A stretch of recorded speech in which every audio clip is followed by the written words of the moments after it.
qu'il y a deux génotypes qui sont difficiles à traiter, le 1A et le 3. Nous, on a du 1B. Généralement, on a du 1B. Mais il y a un échec, je dois me poser la question. Est-ce que c'est un 1A ou un 3? Maintenant, on n'a pas le traitement pour les rechutes. On n'a pas. Généralement, nous, qu'est-ce qu'on fait? On retraite. On retraite. Par exemple, si on a mis 3 mois, ce n'était pas une cirrhose, on va faire 6 mois. Si c'était 6 mois, ben on remet 6 mois. Parce que normalement, il faut faire la triplette. C'est sofosbuvir, velpatasvir, voxinaprevir. On ne l'a pas. La ribavirine, kiff, elle n'est plus fabriquée. Oui, enfin, on ne l'a plus. Depuis que l'interféron est parti, elle n'est plus. Et puis la ribavirine, dans la dialyse ou chez le transplanté, c'est vrai. Mais à un moment donné, elle utilisait à des doses moindres et il y avait apparemment une... Vous pouvez l'utiliser. Mais c'est une wilayat de l'Est. C'est une autre étude. Bon, l'étude, elle était biaisée. Ah, voilà. C'est un peu biaisé parce qu'à l'époque, il n'y avait pas de traitement. Et on leur a dit, voilà, ils sont tous allés faire le dépistage. Donc il y a eu un taux très élevé. Après, on s'est rendu compte, moi je ne vais pas montrer, on a fait l'étude avec Madame Ben Salem de l'Institut Pasteur, il y a les 6 wilayas de l'Est, il y a aussi Inti Mouchet, Sidi Blabas, Oran, pour le C. Et pour le B, vous avez 4 régions. Vous avez Alouette, Tébessa, vous avez Sétif et Mlila, Sétif et Msila, et vous avez aussi Adrar et Béchar. Donc voilà les régions, il y a du B. Non, suite au PFC, c'est une histoire ancienne ou c'est un cas qui a été récemment Non, ça fait à peu près, je vais te dire, de mémoire. L'hépatite C survenir suite au PFC. Le PFC est fortement utilisé dans les services de néphrologie. Oui, parce que c'est mal tombé, il a la fenêtre sérologique. Ouais. Donc si tu es là, parce qu'au CTS, qu'est-ce qu'on fait? On fait la sérologie. On ne fait pas la PCR. D'accord. C'est vrai que maintenant en Europe, ils font tous la PCR sur les lots sanguins, depuis l'histoire qui sont contaminés par le VIH. Ils se sont rendus compte que c'est beaucoup d'argent pour rien. Parce que le risque transfusionnel, il est infime par rapport à l'argent qui est dépensé. Parce que si demain tu te mets à faire de la PCR dans tous les... Par exemple, ce qu'il faut, c'est... Bon, l'Agence nationale du sang, maintenant, le recommande dans ses textes. Le texte est sorti. Il faut faire l'anti-HBC. C'est-à-dire que quand tu donnes ta poche, tu donnes ton sang, tu fais l'antigène HBS et on te fait l'anticorps anti-HBC. Pour enlever le risque résiduel du B. Et c'est pratiqué dans les services de transfusion sanguine? Pas tous. Pas dans tous les services. C'est pas encore une obligation. Mais ça, c'est une obligation. Normalement, de l'Agence nationale du sang. Comme pour la leishmaniose, par exemple, qui n'est pas dépistée systématiquement chez les donneurs de sang. Donc, je pense qu'il y a encore du travail à faire au service de transfusion sanguine. Parce qu'on est un pays quand même d'endémie de la leishmaniose. C'est un débat. C'est un débat. C'est comme la E aussi. On a trouvé de la E, l'hépatite E chez les donneurs de sang. On en a trouvé en Europe et tout. Mais ça reste un débat. Est-ce qu'il faut la dépister, ne pas la dépister? Mais c'est surtout B et C. Merci. Bien sûr, la greffe rénale, ça marche mieux. Non, plus Sauf Ryan, dit ça marche pas. C'est-à-dire, statistiquement, c'est largement insuffisant oui, bien par sûr, rapport aux bien sûr. besoins. Pas de greffe. Alors, la greffe hépatique, on a fait la dernière il y a une année. On a fait un donneur vivant, on a fait la première à donneur décédé à Alger. On avait fait une donneur décédé à Constantine. On va signer une convention CNAS en septembre pour la reprendre. Donc on aura une convention CNAS pour la reprendre. Alors actuellement, les malades qui ont une indication de greffe, la CNAS a une convention avec Acibadem en Turquie. Donc jusqu'à présent, de chez nous, enfin, les malades qu'on nous envoie, on a envoyé à peu près 10 patients. Voilà. Pour les adultes, 10 patients. Donc il y a quand même une porte ouverte pour les patients qu'on ne peut pas faire ici. Et pour l'enfant, c'est la Belgique. Mais c'est toujours 10 malades par an, la Belgique. On n'arrive pas à augmenter le... Il y a une très très très forte demande. C'est une greffe compliquée?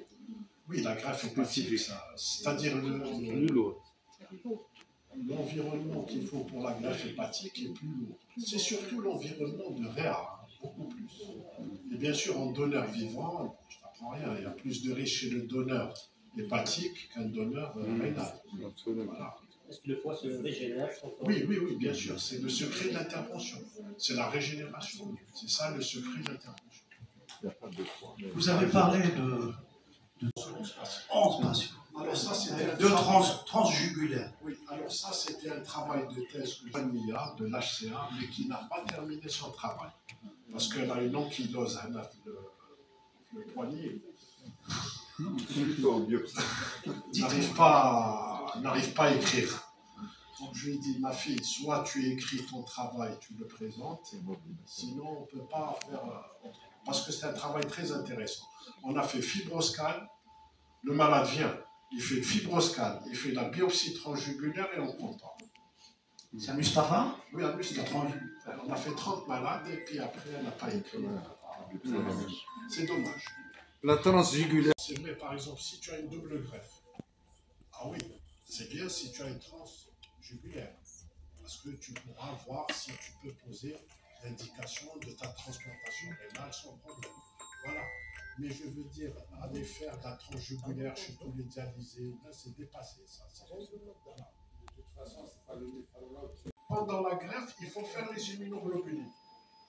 Non, j'ai pas vu cette situation. S'il est en infection active. Oui, en infection. Non. S'il est Quel est le plus accessible dans la pratique quotidienne, dans le réel? Biologique. Madame la...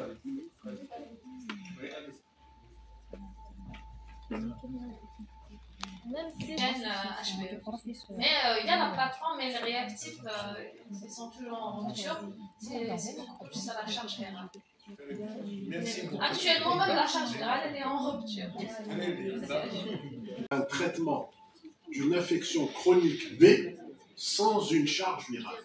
Ça, c'est pas possible. On prend acte. Voilà. Et cette histoire d'antigène HBE, Voilà, oui, justement. ça ne peut pas remplacer la charge virale. D'accord, ça ne peut pas.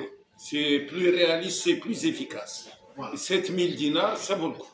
Oui, je dis non, il y a toujours le système. Ah, oui. Attention, nous aussi, on a des patients qui sont démunis. On téléphone, on voit le milieu associatif, on aide, c'est comme ça. Mais on ne peut pas dire il n'y a pas, non. C'est-à-dire que c'est des malades chroniques qui s'appauvrissent, même s'ils appartiennent à ce qu'on d'accord, appelle mais je veux dire, la maladie revient chère. Quand un examen est nécessaire, Indispensable, il faut le faire. on ne discute pas, essayons de trouver les moyens de rendre accessible, y compris par les associations. Merci. Recommandé de vacciner les patients en dialyse au stade de maladie rénale chronique 3B. Donc là, il dit au début, est-ce qu'il y a... Voilà, je ne sais pas ce qu'il y a... Il y a une référence parce que vraiment il faut les vacciner au début. Mais à ma connaissance, c'est le stade de maladie rénale 3B. Voilà. Donc je ne sais pas ce qu'il y a des documents au début. Voilà. Et puis d'emblée avec un schéma renforcé. Voilà, donc je ne sais pas ce qu'il y a du nouveau par rapport à ça. Une réponse nette. Mais je veux dire, un patient qui a des facteurs de risque néphrologiques importants, qui va avoir une maladie rénale progressive, je veux dire, c'est le bon sens. Pourquoi je vais attendre 3B ou... Et le drame, c'est que la réalité du terrain. Il n'y a pas que la dialyse qui donne une mauvaise réponse. Il y a l'âge. Si vous avez un insuffisant rénal au-delà de 40 ans, âgé, dans la population générale aussi, vous n'aurez pas une bonne réponse. C'est-à-dire, quand je peux, et c'est le bon sens, même nous on le fait pour les cirrhotiques, les hépatites chroniques, on essaye de les vacciner. Voilà. Mais dans l'étude nationale, quand même, c'était pas catastrophique. Il y avait quand même 25% de vaccinés. Très bien. Et quand même, C'est pas négligeable. C'est pas négligeable. Mais enfin, c'est pas l'idéal. Bah, pour nous, c'est pas mal. Oui. Hein, avec nos conditions. Docteur Foudel, vous avez une question, s'il vous plaît. Sur l'insuffisance rénale, moi je pense qu'il faut absolument définir un seuil, c'est vrai, un seuil, et ensuite faire du cas par cas. Il y a des malades qui sont jeunes, qui ont une maladie qui est évolutive, qui est rapidement, qui évolue. On perd plus de 10 000 litres de cléarance par année. Oui, je suis tout à fait d'accord de commencer Et puis une deuxième chose, dans l'insuffisance rénale, la définition est quand même arbitraire, parce qu'on parle d'insuffisance rénale à partir de 60 ml par minute, mais en vérité, lorsque le DFG chute au-dessous de 80, c'est déjà un DFG qui est diminué. C'est un sujet donc à risque de en tous les cas, contrairement à avant, on ne parlait que des insuffisants rénaux, maintenant la prise en charge de la maladie rénale chronique fait qu'il faut dépister, d'arriver malheureusement avant la mort à l'opération extrarénale. Et puis avec ça, définir le parcours de la maladie du malade. Le parcours et la prise en charge optimale. Très bien. De l'hépatite virale B, d'antan, on transplantait les gens, même quand ils avaient l'hépatite B ou C, à condition que la fibrose qui ne soit pas active. C'est ce qu'on disait, je crois, si je ne me trompe pas. Et si on faisait une biopsie pour cela. Mais vous avez parlé de surmortalité, je crois que c'est vous. Non. De la surmortalité. Non, c'est pas vous. C'est Madame Bedaoui, alors. Qu'est-ce que j'ai dit? Je ne sais pas. La surmortalité de l'hépatite B. Non, je n'ai pas parlé de l'hépatite B aujourd'hui. J'ai parlé de l'hépatite C. Tu entends des voix. Il avait bien dit, c'est la l'utilisation des antinucléotidiques, les patients étaient exposés à une surmortalité. Est-ce qu'elle était très importante? Très importante. Plusieurs études, les anciennes études, par exemple, comparativement à la population qui n'était pas infectée et qui était transplantée, donc le taux de mortalité avoisinait les 8% dans certaines études. 8%. Quand même, c'est assez important. Voilà, mais c'était autant avant qu'il y ait les nouvelles molécules. Oui, bien sûr, c'est pour savoir. C'est de l'archéonéphrologie. L'état de fibrose avant le... Ça fait partie de l'histoire. Donc c'est selon aussi l'état de fibrose et de l'évolution. Oui. Voilà. Merci. Monsieur Debsi. C'est toujours important. Absolument. Si je parle d'une fibrose minime, je vais avoir un bon pronostic. Si maintenant je fais une transplantation rénale et je suis déjà au F2, F3, il faut s'attendre aussi. Pourquoi? Parce qu'après, au post-greffe, il y aura le syndrome métabolique post-greffe. Il n'y aura pas uniquement le risque viral. Le risque viral il sera contrôlé par le traitement. C'est clair. Mais vous avez un foie fibrosé et vous avez de la NASH post-greffe. Post-greffe. Vous avez remarqué, avec les corticoïdes, les suppresseurs, ils prennent du poids. Vous faites une écho, ils ont tous de la stéatose. D'accord? Voilà, donc ces patients vont accélérer en des facteurs accélérateurs de la greffe. De la cirrhose, de la fibrose. Bonjour, je suis professeur Boukchir, chef de service de néphrologie, dialyse, transplantation, CHU Tizi Ouzou. Aujourd'hui, donc, le rendez-vous, c'est pour les hépatites B, C en dialyse, en milieu néphrologique, mais surtout ce qui nous intéresse, c'est la dialyse. Becker nous a demandé d'organiser cette journée dans un but de dépistage. Dépistage des malades en général, dépistage de la B et la C, puisqu'il y a un médicament fabriqué en Algérie. Il y a des associations de médicaments disponibles en Algérie pour traiter l'hépatite. Comment faire dépister le... Dépister, c'est la biologie, les analyses. On fait les analyses, on cherche les anticorps. Si on trouve positif, on cherche la PCR pour voir est-ce que c'est actif, le virus est actif ou pas. Pour la B, il y a un vaccin, mais pour la C, il n'y a pas de vaccin, il y a des traitements. Le laboratoire Becker fabrique ces différents médicaments et ça rentre dans l'ordre. L'efficacité, ça dépasse 97%. Donc, je pense que c'est bénéfique pour le patient, pour la population en général, de limiter ces infections virales qui peuvent être nuisibles pour le foie. Le foie, c'est l'usine. L'insuffisance hépatique ne pardonne pas et ça se transmet. Ça se transmet par le sang pour les activités médicales qui manipulent le sang, les laboratoires, la dialyse, etc. C'est une façon de prévenir ces infections. Ça peut aller jusqu'au cancer hépatique. Donc, c'est un pas en avant. Et on évite les transferts à l'étranger, on évite l'importation de médicaments. C'est fabriqué ici, c'est disponible.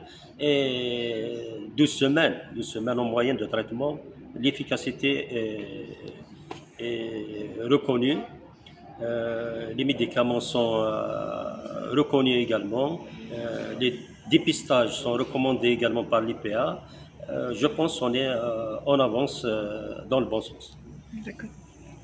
Professeur Nabil Debzi, chef de service et pathologie CHU Mustafa. Donc aujourd'hui nous sommes à Tizi Ouzou pour faire une journée de sensibilisation qui concerne les infections chroniques virales B et C chez les hémodialysés. Comme vous le savez, au milieu des hémodialyses, il y a quelques années, il y a 2 décennies, il y avait beaucoup d'infections virales C liées à l'hémodialyse, mais ce problème était beaucoup plus lié à la transfusion parce qu'on ne connaissait pas à l'époque le virus C. On savait qu'il y avait des virus qui transmettaient, des virus transmis par la transfusion, mais il n'y avait pas encore les tests. Donc c'est en 89 qu'on a pu mettre en évidence ce test. Et comme vous savez, les dialysés étaient une population polytransfusée. Il y avait aussi l'infection nosocomiale qui est due donc, aux équipements, donc qui est transmise par les équipements et aussi qui est transmise par le personnel, qui est manuporté. On va dire aujourd'hui, Dieu merci, il y a eu beaucoup de progrès. Le traitement est fabriqué en Algérie, il est accessible. On ne transfuse plus comme avant les hémodialysés parce qu'il y a l'érythropoïétine. Et les amis néphrologues sont maintenant disons, alertes et informés de tous les dangers et des risques liés aux infections C en milieu de dialyse. Donc, professeur Jens Abdelkhair, dans un premier temps, pouvez-vous nous parler de l'importance de cette journée de formation médicale continue pour les professionnels? Cette journée a pour objectif principal, c'est la prévention des infections virales B et C en milieu néphrologique, mais surtout dans les centres d'hémodialyse. Nous avons choisi ce thème parce que, comme vous le savez, l'hépatite B et l'hépatite C sont très fréquentes dans les centres d'hémodialyse. La contamination se fait par le biais du sang et aussi elle se fait par le personnel, donc c'est une contamination manuportée. Alors, c'est pour ça qu'avec la société Becker, laboratoire Becker, qui sont spécialisés dans le traitement des hépatites B et C, que nous avons organisé cette journée pour sensibiliser les médecins de la région de Tizi Ouzou, mais même celles de Béjaïa, de Bouira et de Boumendes, pour faire un dépistage précoce de ces infections virales. Actuellement, on peut faire ce dépistage grâce à une bandelette, donc c'est un dépistage rapide, minute, qui permettra d'abord d'évaluer le nombre de patients qui sont contaminés, donc qui ont l'hépatite B et C, et aussi de donner des recommandations concernant justement la prise en charge et surtout la prévention de ces infections dans le milieu néphrologique et surtout dans les centres d'hémodialyse.